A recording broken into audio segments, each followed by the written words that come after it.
meeting. We have people online and in the room. Those in the room, you'd all know this by now. The emergency exit is there. The loser at the end. T's over there. Tonight, Paul Will Clark. Laura's not well, so we'll record all this and make some minutes up later on.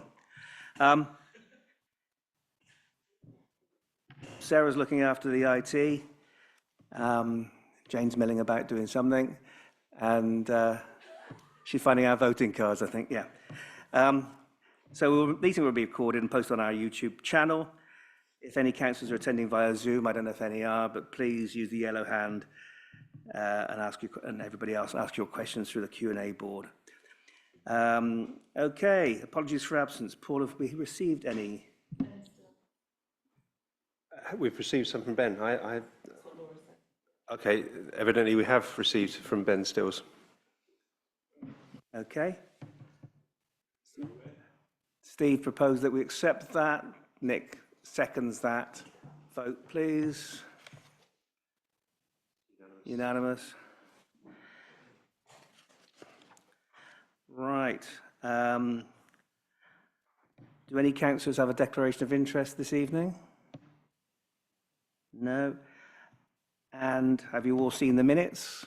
Do we have any matters arising from the minutes of the meeting on 20th of October? Nick? Yeah, just briefly. I was absent, but I sent in my apologies, and it's not recorded that I gave my apologies were given. Okay, those amended. Patent, of course. Thanks. Anybody else? Okay. Someone proposed that we accept those minutes as a true record. And seconded, please. That'll be Nick again. Vote. That's unanimous. Thank you. I'll sign those. Right, the next is questions and comments from the public or councillors. Hello. Yes, so today I'd like to ask a question about housing. So obviously Freedom Town Council declared a housing emergency. I'm not sure when that was. Was it a year ago? Can't quite remember. Last summer. So yeah, the housing crisis, I think, is getting worse. Given recent figures, it's currently a 1.5 year wait that's for gold banded people. The rough sleeping has gone up by 40% in the last year. So there's a big problem. And at Fairframe, we're being impacted by that, supporting people in temporary accommodation, people rough sleeping, families are being evicted as we speak, basically, and put in the travel lodge in one room with kids and no cooking facilities. So I'm here really to ask for your support, and can we, I know Freedom Town Council hasn't got the power to affect decisions, but could you sort of put pressure on Somerset Council, the local MP, government, to possibly do something about Airbnbs? Because a family recently has been evicted because the house is now being run as an Airbnb.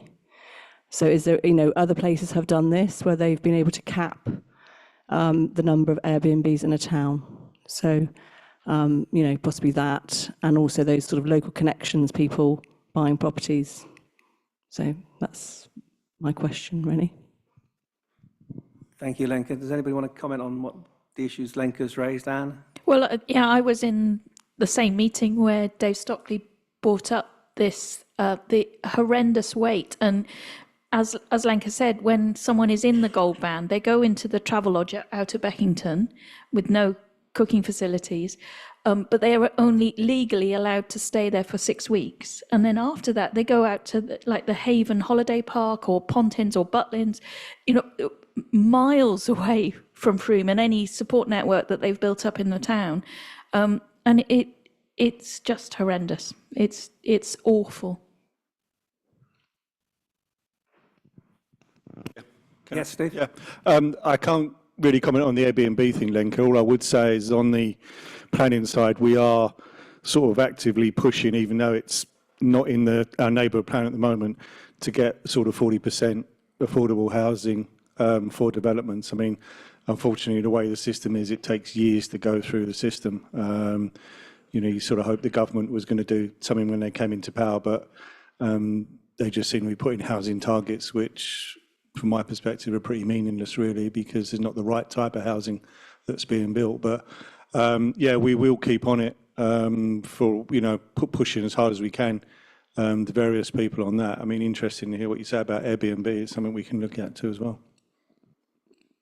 I think it's Cornwall Council that have, so I think it's not at our level, but I think maybe it's a letter perhaps to Somerset to alert them to what Cornwall have done and to investigate whether we could follow a similar model in this county. Yeah, yes, please. Would you be, if you could write to Somerset Council. I know they're in a bit of disarray at the We've got a couple moment. of other people yet. Jane, you want to say something? Thank you. Yeah, just to say we recently responded to the local plan engagement. I know the Somerset local plan is, some years off, but one of the questions was, what are the issues involved in tackling the housing crisis? And we did actually flag the fact that Airbnbs we felt was an issue. So hopefully it is something in the future that we can get built into the new local plan. But I think, we probably need to write, or as suggested, to Somerset in the meantime. Yeah. First of all, I really agree with you, and I think it definitely. I mean, what you're saying, and I trust your thing. It feels like it is getting worse, and I trust what you're saying as well, that it is. I think this is one of these issues where, yes, we don't have any traditional power over it. We can't build, council houses ourselves, or we can't. There's a lot that we can't do. But I think I think what we need to do is really look into this and research and really look at whether there is anything we can do, and if there are any levers that we can pull, and get a bit creative if necessary, and just really explore it. Because we did declare a housing crisis last year, and yes, there's a lot that we can't do, but there must be something that we can do, and I think we just need to explore all those different things. Andy? Yeah, you're probably aware I'm a director of faculty at the Frome Area Community Land Trust, and although, again, there's no short-term answers, we are trying to continue to build that body of evidence of anecdotes, etc., just to keep the pressure on in terms of campaigning for how bad the situation is. So if you are aware of any of those that can be shared with faculty, I would appreciate it. One more thing that I've just remembered, Tony Perry mentioned in the meeting that Trinity Church is working with an organisation I think called Green Pastures that has funds to buy up large properties and turn them into houses of multiple occupancy. And also the idea of sleeping pods, which, it's awful that someone has to be in a tiny home, but if it's the difference between that and them rough sleeping, then they were all ideas that we began to explore. So I put Tony Perry in contact and suggested that he contacts faculty to explore those sorts of ideas. Thank you, Lenka, for raising it. I'm just interested in the 40% increase in homelessness in Frome. What does that equate to in numbers? No, it's 40% in Somerset. Okay. As of this time last year. It's 40% that was increase in rough sleepers across Somerset. Right. So do we know the impact on Frome at all? Frome is, I think, about 9. Yeah. It's very difficult to, Okay, thanks very much indeed. And I think the other thing is the number of properties that people buy as second homes. And don't even Airbnb them. Airbnb at least brings some tourism into town. But where I live now, the new development, there are 4 properties that have been bought by people who have adult children and their grandchildren in town, and they bought them so they don't need to stay with their kids when they come to Frome, but they can still see them. I understand that a bit, but I don't think it's right.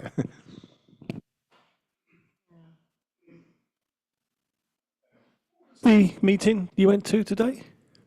Oh no, it wasn't a meeting. Fair Frome host a support agency network group meeting. Oh, the old, right, okay, yeah. So Yeah, do you give out minutes to that? yeah, Could we you can share. send them across? Nikki's team always has a representative. flick them across. From the community team, yeah. Thanks. Okay, any more comments on that? I think it's fair points you've raised there. Of course, people will say they're entitled to run a business, buy an Airbnb, part of their pension or whatever. It's difficult to impose restrictions on that. I see that Wales have done it on the second homes. Cornwall is proposing to do it, I think, in that email that you sent us. I'm happy to ask Paul to write to Somerset and say, do they have any similar proposals? And if not, why not? If that's... happy to do that? Are we minded that we would like to do that, councillors? Anybody not think that's a good idea? Okay, good. It's not a proposal as such, it's just a show of hands, really. Okay. Thank you. Thank you very much. Okay. Any more comments from members of the public or councillors? I think we have an unexpected guest. Not on the agenda. An unagendered guest. Yes. Nikki, please introduce our... Yes, I will do. So this is Tom, who is the director, that's right, isn't it, of Terrestrial Arts. So he was involved in the takeover of the town hall, also the adventures at the library and Free Museum. Piece of work that was commissioned by the communities team, part of an EMR, which was the community's fund for the promotion of the Fine Directory and the community partnership budget. I won't talk about objectives because Tom is, and he's also going to talk about success. But in terms of linking to the work programme and the communities team, it was around working alongside children and young people to hear their voices, linking to the 2021-25 play strategy, and promoting the Fine Directory through community events. Here's Tom. Is there a clicker? Because I just got a load of marvellous. Okay. No, that's fine. I've got one. Well, no, am I happy speaking from here?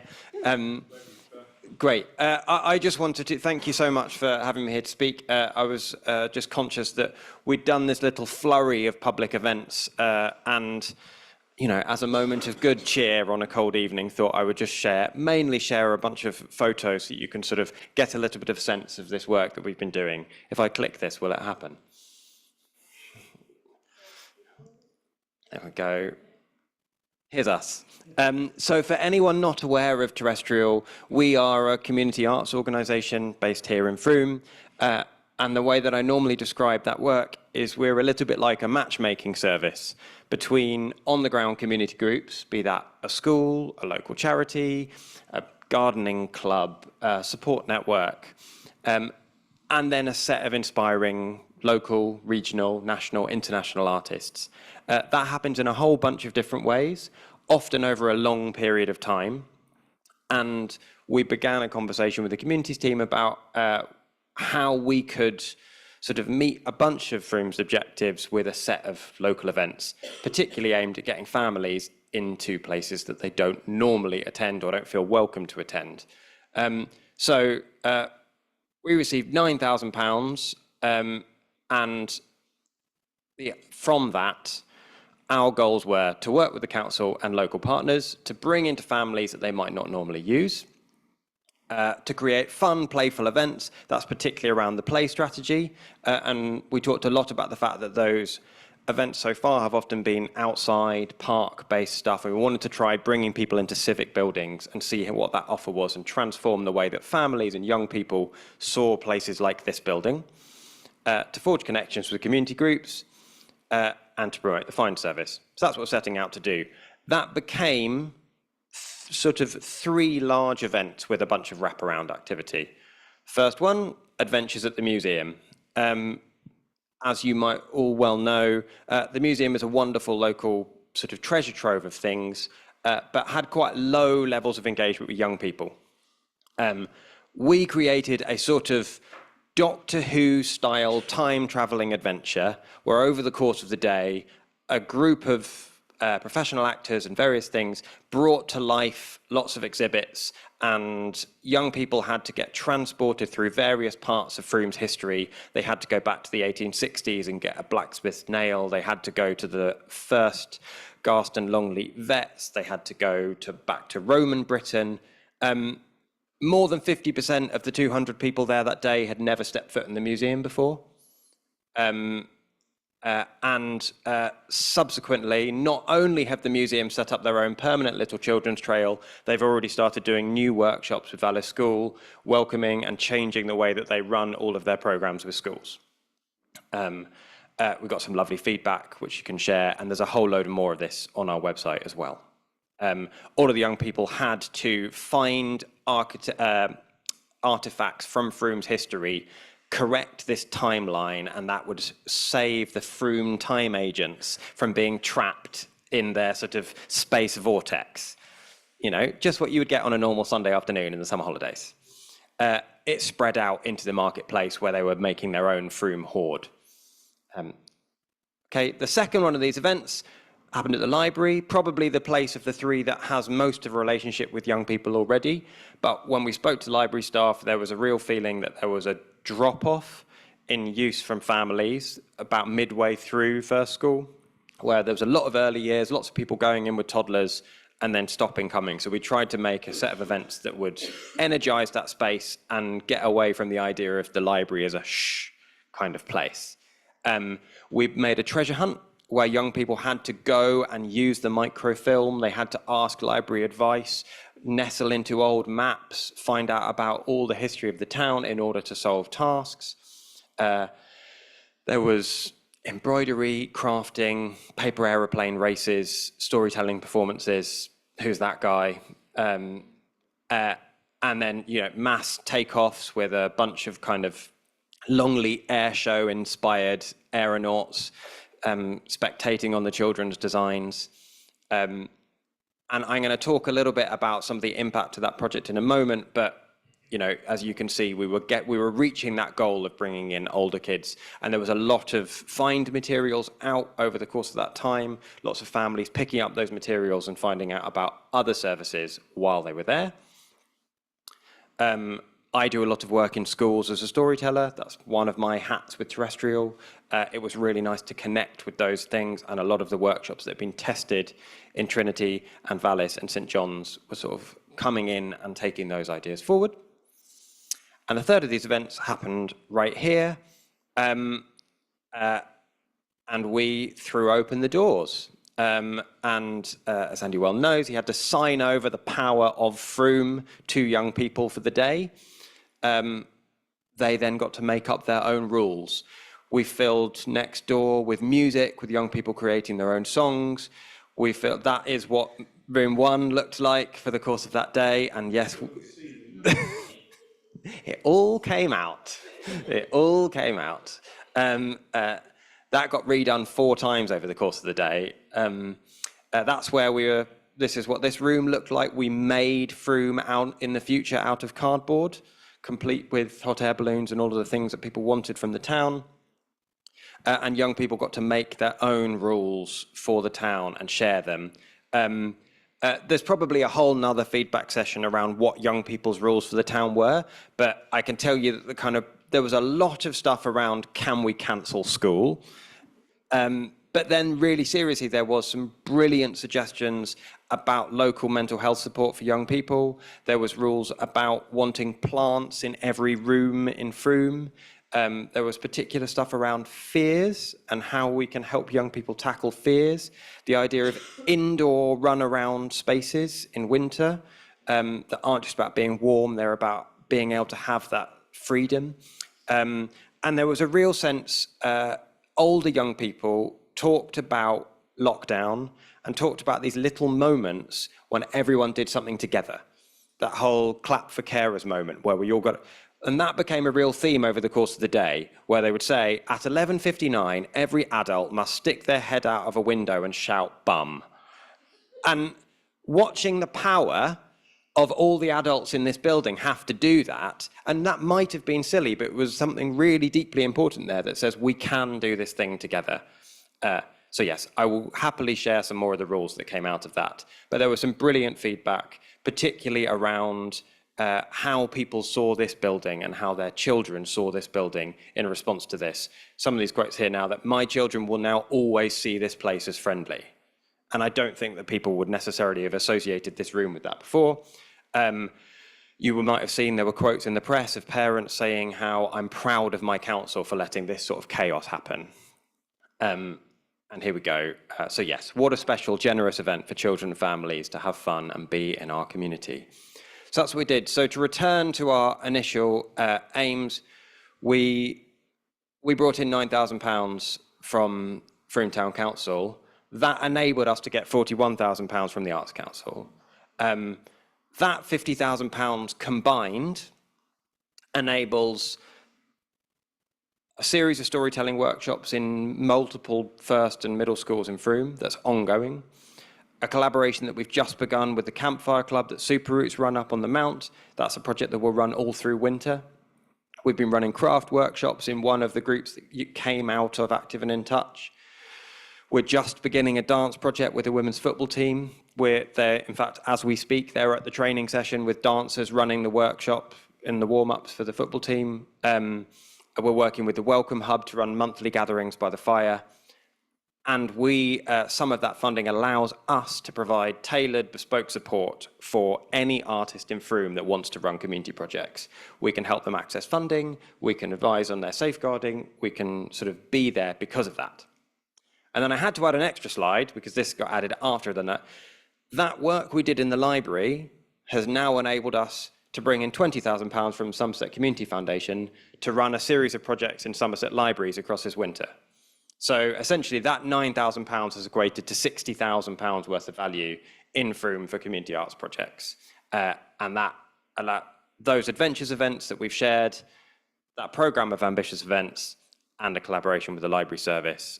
So in terms of those original goals of making these spaces playful, connecting groups, things like the museum now having a new relationship with schools, things like the library now having a relationship with artists, I like to think we've delivered well on those. I can't speak for how many people have accessed fine services, but the one thing that people just kept saying when we were running that thing was how proud they were that they lived in a town where this kind of thing was able to happen in their central space. So thank you for giving us the opportunity to do that.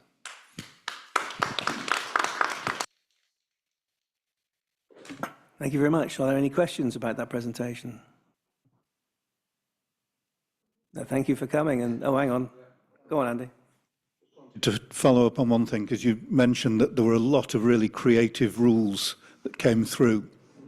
And I think if we could find some way to engage with those young people and get them here presenting some of those rules to a Frome Town Council meeting would be a lovely follow-on. There's one I remember particularly about, please will you tell people not to give me another job to do until I've finished the first one.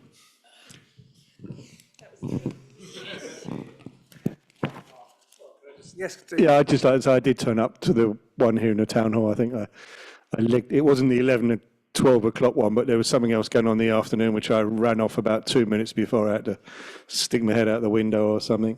But it was great fun. It was really, really good fun. It was utter chaos, but great fun. So well done. Are you, just one question, are you happy that you've reached a good cross-section of young people in Frome, or is it just the usual people who are engaged? Did you manage to get hold of people who aren't normally? I think that's the sort of all-important question, and I suppose that's why I tried to present these projects as being kind of sisters to our deeply embedded engaged work. So when we're working in schools, when we're working in particular partnerships, we know and can measure who those people are. Whereas this is about an offer to all of Frome, and it's much harder for us to tell exactly who's there. We have a little bit of data, we have postcodes, and it's a fairly broad spread of Frome in terms of that. But we were key that this was an open access, come along, and it was about changing the way that people see the places rather than about meeting a particular community set. But as others sort of have been aware of, our ongoing work now, the stuff that people won't see, is getting in there into the particular communities that we know don't normally come to these sorts of events. Very good, thank you. Any more for any more? No, well done. Please do. Please do.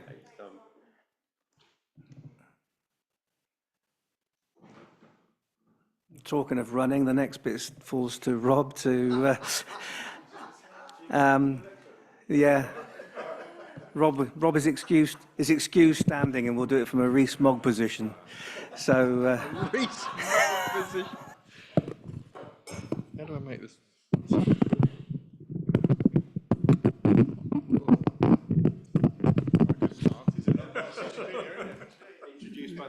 so all that sound effect I don't know if that's introduces Rob, who's quite going to give the us way a it should- review of our open spaces work. Thank you, Mark. So let's check that works. So, closer. This isn't the way it should be. No, I don't. No. How's that? Is that audible? I'll move a bit closer. Quarterly update open spaces. I'm going to assume you've all read the report. All the slides, there's apart from the titles, there's no words at all. So it's the idea of this is to bring those projects to life, lift them off the page, so you get a good briefing on what's going on in the open spaces, and to stimulate any questions that you might have. So if anyone's got any questions, maybe we can do it interactively where we talk as we go through. But that's the aim here. You've all read the report, so this presentation is to allow you to get an idea of a bit more what's going on. This is just a summary of what you're about to see. Lots of different projects happening in the last 3 months. Just by chance, a number of them are all in the same area in Welshmill. And now that hasn't been, we've decided to give Welshmill a particular focus. There's just a number of projects that have come together all at the same time. So that's the summary. So we'll go on to the first one. So the first one is the Roundhouse. Great project. When I was looking at the photos, I could see that the footpath was opened in 2015. I think the actual Roundhouse might have been a year or two even before that. Great project. I've heard about the inception of that project. That was a really great community project, but you can see that the wood was just rotting. The slats had come off the top, which was allowing even more water in. There's always a gap in the top, but more water was coming, and you can just see it was actually dangerous. So something had to be done on that, and we managed to find a local carpenter who's really passionate about the space. His workshop is just over the road in Welshmill, and the Rangers helped, and it was a really collaborative process, although Martin, who's done work here in the town hall, did an absolutely fantastic job. It's quite a complex thing doing a self-supporting roof. You can see the first strut going up there. You can see the jubilation when that is actually is self-supporting. So we went from, in the space of 6 weeks, we went from that to that. And I think we're very pleased. Can I just say, I saw that because I literally walk past that every single day. But the guy said that some of the wood had come from, it was Wessex Water who helped us to find it or something. And I just wanted to give them a bit of a shout out because they did. Yep. And it is, some of the wood is literally from downstream. It is, yes. Very close. And I just think that's lovely. It is. They had felled some trees and they gave us permission to go onto their land to take those away, which we then, they cut into the poles. So, yeah.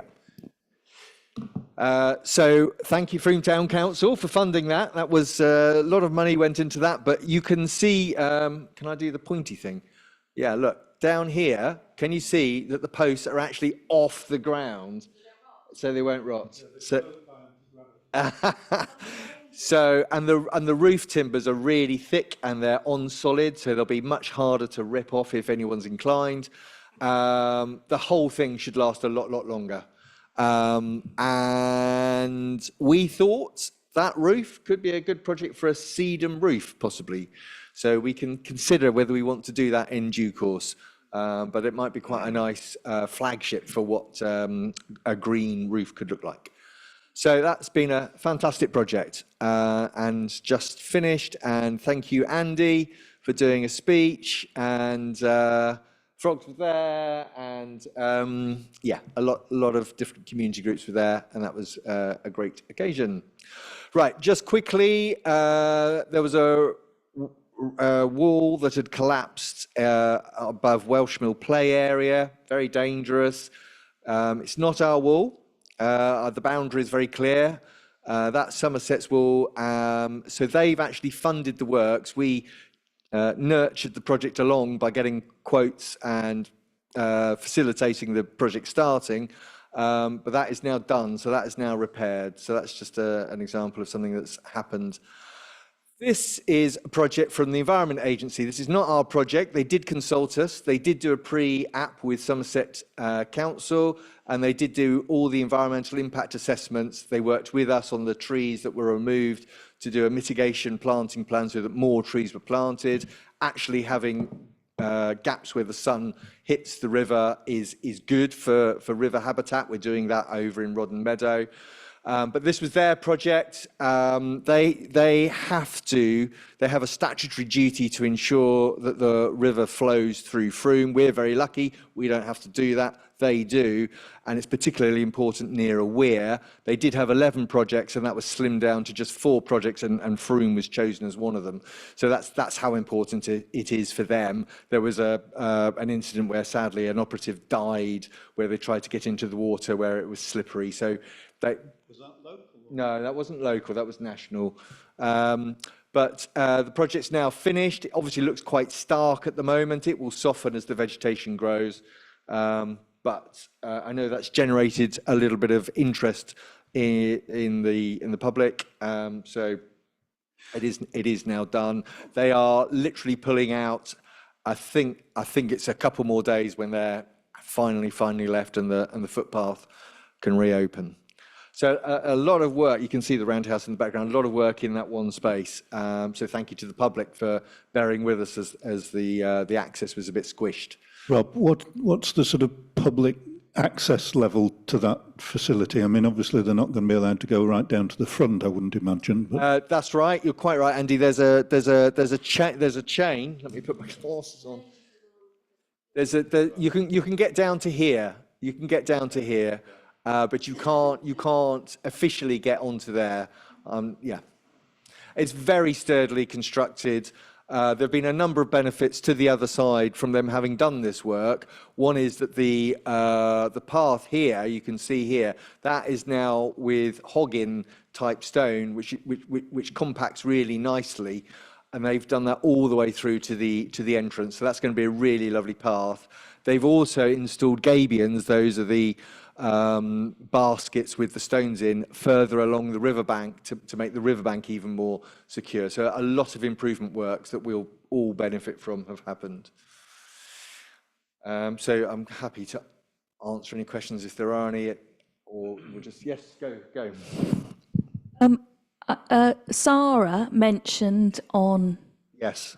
Monday. Yes. There's some blue netting left. Yeah, no. Are they going to tidy that up? Yeah, no, that was actually the string that comes out of a silly string can. Oh, okay. Integrated when you touched it, so it wasn't environmental. Wasn't at all. Okay. Yeah. Good. She did contact me, so yeah, thank you. Moving on, in Welsh Mill Play area, there's a tower in where that is shown. We're going to the tower. There's a lot of projects where the wood is rotting, and so there's a lot of replacement. And this is one of those. And so we're going to replace it with a much more interactive, much more inclusive tower that's got access onto it through a boardwalk for all. Can I just pick up on that? Because I think that is obviously a common theme. And obviously with climate change, we are going to be having wetter weather. Yes. So this is going to get worse. So are we sort of, I mean, obviously with the roundhouse taking stuff out of the soil, that helps it. But are we sort of doing those mitigating? Yeah. So a lot of the wood that we're now using is Robinia, and the Robinia will last at least 15 years, if not longer. So we're going to get proper quality of life out of it. Also, 15 years of pre-climate change weather, or 15 years of where? Yeah, 15 years of whatever the Come and find me in 15 years and point. It is actually guaranteed for 15 years. So if there is a problem in 14 years' time, we should, in theory, be able to actually get it replaced for free. There'll also be, as I come on to the next one, Henley Way. This is also going to be in wood. We have explored doing this in metal. To do this in metal would be in excess of 6 figures. It would be, it would be really I expensive. was just say it really needs doing. Yeah. I now no longer run down it, I walk. Yeah. Because it is. Yeah. So the update is it's in drain. It is going to be in wood, but what we're going to do, the Ranger team is going to do an annual maintenance project on it. It's also going to be lifted off the ground so that it won't rot in the same way. We think we can get a very long lifespan out of it. Very expensive project, even in wood. So it's gone out to open tender. It's on Proactis, my tender, as an open contract. So far, 8 companies have expressed interest. That doesn't mean they're going to bid. I'm pretty sure at least one of those is going to bid. I'm hoping, obviously, several are going to bid. And those bids are revealed. Nobody can access them until a certain time. Then they're all revealed, and that happens on Friday. So hopefully we will know whether we've got a credible, in budget, to spec, right quality, right ethical matrix, etc. And if there is, that project will start in January. Well, subject to their availability, but our hope would be it would start in January. So a bit more disruption to access, but we're going to end up with that whole Welshmill area being markedly improved. Can I Yep, just ask, yep. Is there, I'll try and use this microphone, is there an option with those of stone, concrete? Yeah, do you mean the footings? Well, no, the actual ramp. I can confidently tell you that would be extremely expensive. Or in timber. Oh yes, much more in timber. You'd be talking about a structure in stone, which would have to be an engineering solution. That would I could reliably tell you that would be. I suspect that would be even more than metal. Yeah. So watch the space on this one. More news very soon. Just to mention in passing, because Frome Town Council did fund this, there was in the play area a camp where there were needles and other things that were very inappropriate for a play area. So we have moved that camp on. Just mention that in passing because there was a cost to Frome Town Council in that. Another play area, which is, this is just part of the annual programme of refresh. So this isn't anything unexpected, but we're going to do a nice refresh to the central structure in Egford Play. That's coming up in January, so you'll see that coming up, happening very soon. The Ranger's going to do the removals and the play company's going to do the installation. Just to mention in passing, one of the things that Helen does is coordinate tree planting in all sorts of locations across Frome, and so she's done a summary. This is actually to April of this year, so it isn't the most recent period, but in that financial year that's gone, 3,760 trees were planted. That's including hedging whips. And we had a nominal aspiration to plant as many trees as there are people in Frome. So that's, over 10% of that achieved in 1 year. So that's a great success. Some amazing trees planted in the Showfield Play area. Go for it, Andy. What's the plan for all the heritage apple trees? Have they got a place they're headed for, or when you say the I can see there's 130 scions. Yes, right. Okay, yes. Are they already planted as part of it? Yeah. So that was a really lovely project that Helen instigated to take cuttings from our existing apple trees and then get rootstocks and grafts to create new hedging plants. And the idea was that that was going to go, initially there was going to be a giveaway at Apple Day, but Apple Day didn't happen because the weather didn't play ball. And now we're looking at possibly doing that in the Wassail, which is happening in early February. Also, on the theme of trees, one of the things that goes on in the background is that we do, for all of our sites, we do an assessment of safety to make sure that any trees that have a visible risk when inspected by an expert, that there could be a failure of a limb or the whole tree. All our trees which are close to footpaths or structures or roads are inspected on a biannual basis. And we identify which trees need work. So we've just had the report in, and there's 83 trees that we have to work on. The highest priority ones have already been done. This will be done mostly by the rangers. About 3/4 will be in-house by the rangers. And the others where there's climbing involved, or it's a bigger tree, or the risks are greater because of it being close to a road, those will be done by contractors. So there's quite a significant budget for tree works, and it's a major part of our work programme for the rangers in winter. They're very busy doing a lot of work on that. There's just some examples of that here.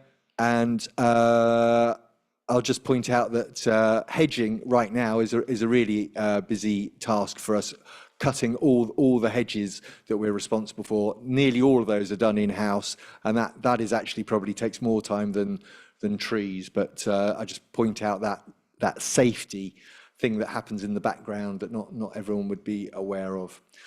Town centre, there's been a lot of work in the town centre recently. A project that's just happened at the top of Catherine Hill is the planters. They've gone in. I think they've had a very good reception from people. They're looking very beautiful there, very sturdy planters. They've got a clever watering system in the base, so hopefully that will minimise the risks from drying up in summer. But there is going to be local businesses assisting with the weeding and the watering of those. And they're going to be acknowledged with a plaque on the front. So it's a really nice project. And Mike has been doing a lot of work improving the presentation and the upkeep of the town centre.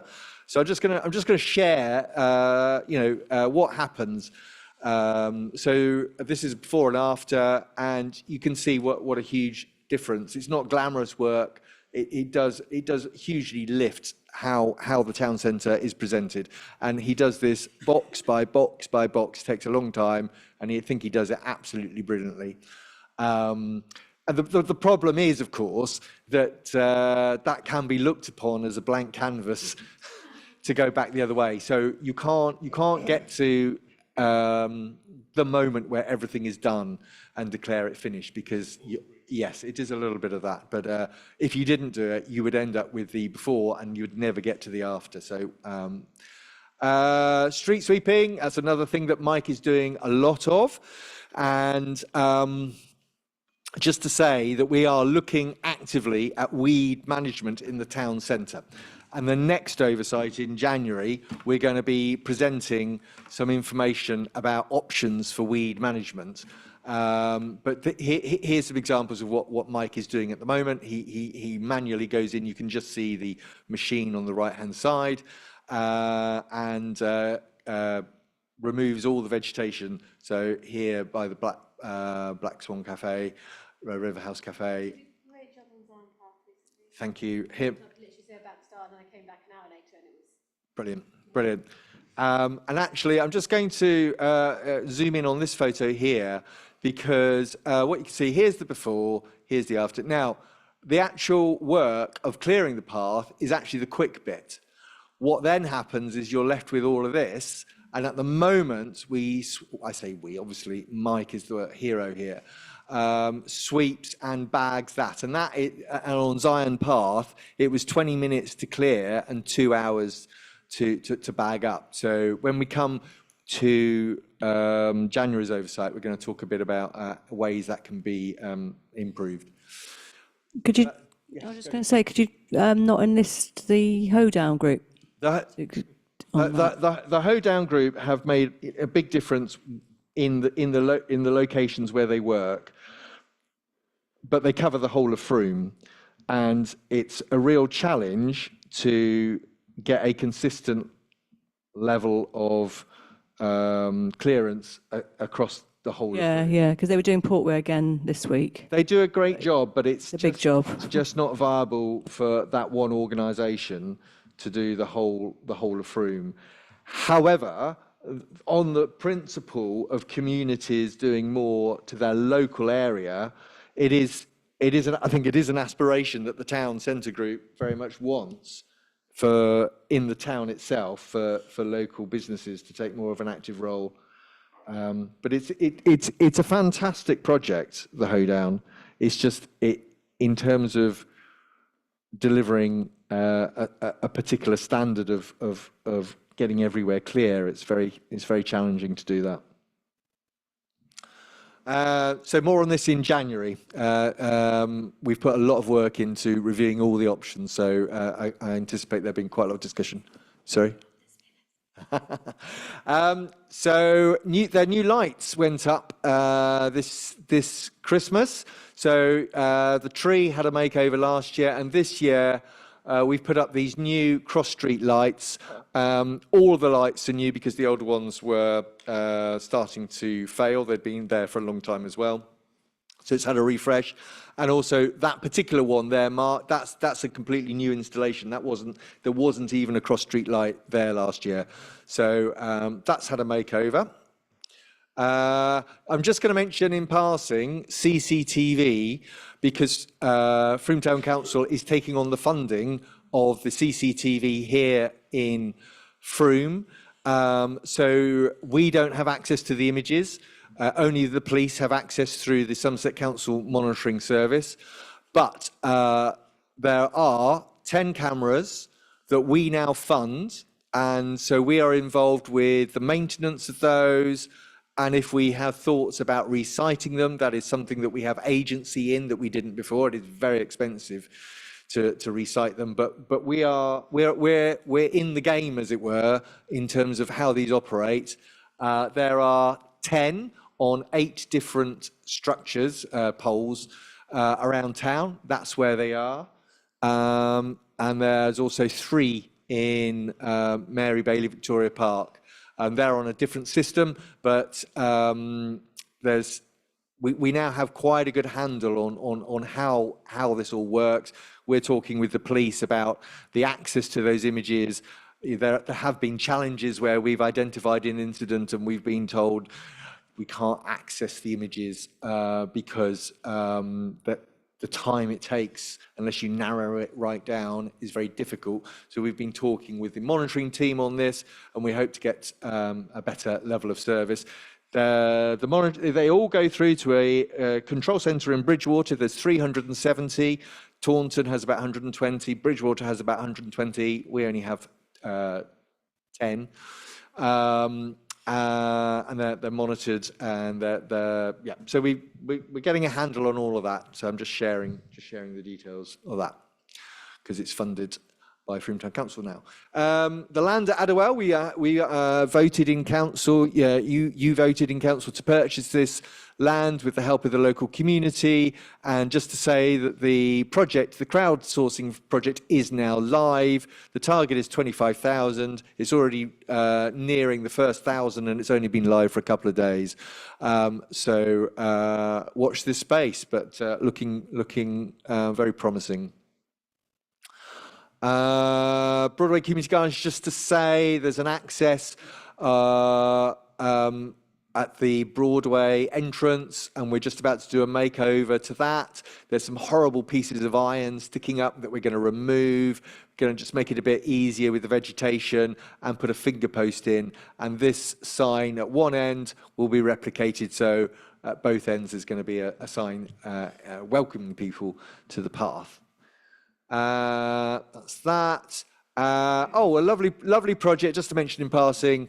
We do a lot of work with schools. Lovely project where we worked with the children at Frome College, the pupils at young people at Frome College, to install a hedge, and 30 pupils helped us, and in half a day, a hedge. Can I just say, every time I see Amanda, she sings Asher and Mark's praises and says how brilliant they are with the kids. And there are some pupils, a group of young boys who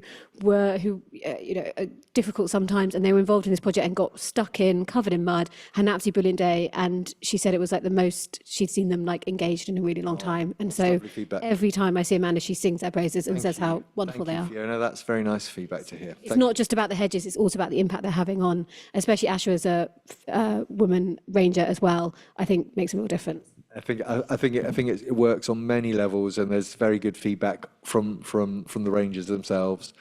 So that's what it was before, and that's what it was. Obviously, the hedge is going to grow, but there is a future hedge half a day. Just going to finish now with one future project. This is the tiny forest that we put in Eggford Park. That's how it was when we started. That's what it looks like now.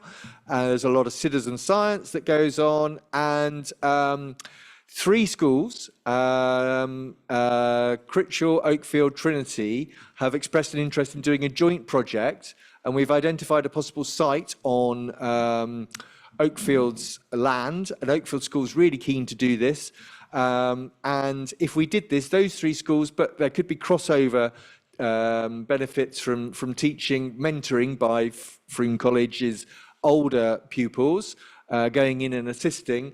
And so this is a very exciting project. The schools are very enthusiastic, and so we're looking to facilitate that happening. It does require £25,000. So at the moment, we're looking for funding. So it's a much wished for project that we're trying to find the funds for. And that's it. Thank you, Rob. And any further questions for Rob from anybody? So thanks to you and the Ranger team for what's gone on. Welcome to Laura, who joined us this week. That's good. Look forward to hearing the thing that we've been talking about for ages about the weed project, and yeah. So more on that in January. In the January oversight. Watch this space. It is going to be good. If we're not going to use chemicals, there will be quite a large expense of the alternative arrangements, I know. So brace yourself for that.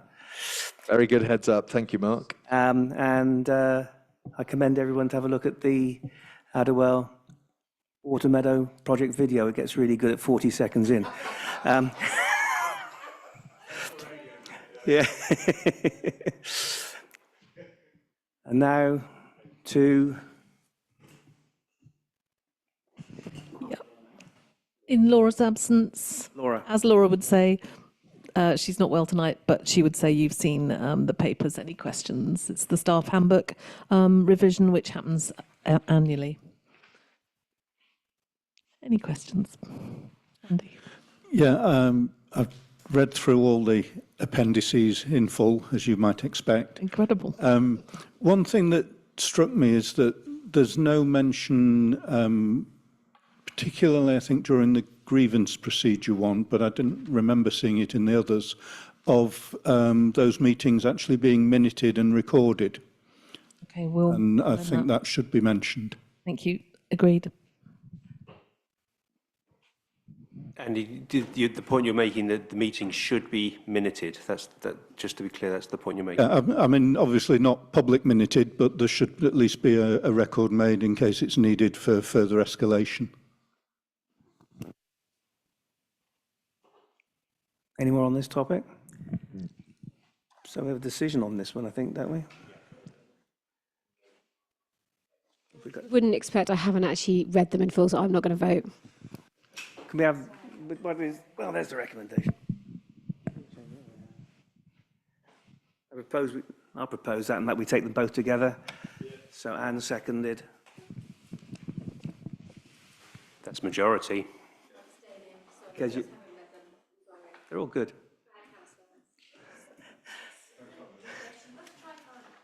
That's passed, thank you. And now Jane's going to ask for someone. Jane's, Thank you. No, Jane's not going to ask for someone. Jane's just going to update you on the fact that we've already placed an advert for someone. That someone being the post of Planning and Development Officer, following from Catherine leaving us in October. So we have begun the recruitment process to fill the vacancy. I can show you a copy of the advert here if you're interested. So I'm assuming that you've read the paper. I won't obviously go through the whole of the role, but it is a full-time post, and that post provides a key role in dealing with the day-to-day planning inquiries, administering the planning committee meetings, and supporting me, which is great. The closing date for the applications is the 13th of January. Might seem like a long period, but given that it's Christmas and New Year, we wanted to make sure that there was enough time for people to see the advert and obviously make an application. And yeah, there's not a lot more to say unless anybody's got any questions. Anne's got a question. Is it a direct replacement for Catherine's role? I mean, is it a direct? Yes, we have included a few updates in the job description, mainly around the transport side of things, as we will have something in the work programme for next year that focuses more on transport. But as ever, it's very flexible. With planning, we really don't know what's going to land on our doorstep half the time. And we never know how things will pan out. You'll all be aware of what's happened with Selwood Garden Community, which is creating another element of work. But essentially, yes, with a few additions. Thank you. I just want to say I was really pleased to see monitor all Section 106 agreements to ensure payments are made on time and contributions are spent. As part of the job description, there was a conversation amongst planning committee councillors, I think, about that at one point. I think that was really good. And also, I think some of the where Catherine did some brilliant work was also around the toilets in Victoria Park, and so applying, I guess, those sort of planning skills and planning knowledge to like FTC projects. So I know it does say here to support work, etc. But I just think that's really important as well. Where that's useful. No, great. Thank you. Yeah, you're right, Fiona. She was very helpful in that project, which I was unfortunately very involved in. Any more for Jane about that topic or any other topics we've had this evening? In which case, hang on. I just thought something, because obviously with Sally leaving, we were sort of beginning to look at sort of embedding retrofit stuff into the planning process. And I know that it does say here around sustainability ambitions, but I just want to make sure that that's going to be picked up as well. Obviously, Matt is sort of looking at more broadly at the retrofit thing, but where it sort of interacts with the planning, it would be really good to kind of continue that work. Absolutely, and there will be further conversations with Matt about how best to get that message across. Catherine's skills were great in as much as her architecture background and was able to have those sort of more detailed conversations with applicants. So the answer is yes. How we manage that will depend on the person and obviously in conjunction with Matt as well. Yeah, what the sort of the skills and who the person is, etc. That makes sense. Thank you. We do have, there is a agenda item 6, a verbal update on safeguarding matters at Frome Town Council, but that would have been something in Laura's remit, and Paul doesn't have any updates for us on that. So that can be carried forward to the next one. Hang on. Nikki. On that one. Just to let you know that 33 organisations came to the safeguarding training that Bob Ashford put on as part of our wider support to community organisations. And they weren't all the usual suspects, so that was quite good. And there have been 2 safeguarding issues that have happened in the hub and in the town hall that have been dealt with, either escalated or shared with partner organisations, following which Lenka and I were talking about a fortnightly meeting between Fair Frome and Frome Town Council in order to make sure that we're kind of talking to each other about vulnerable people in our community. Thank you. In that case, the next meeting will be on the 29th of January in this room. So as that's there won't be anything now between now and Christmas. Happy Christmas to you all, and see you in the new year.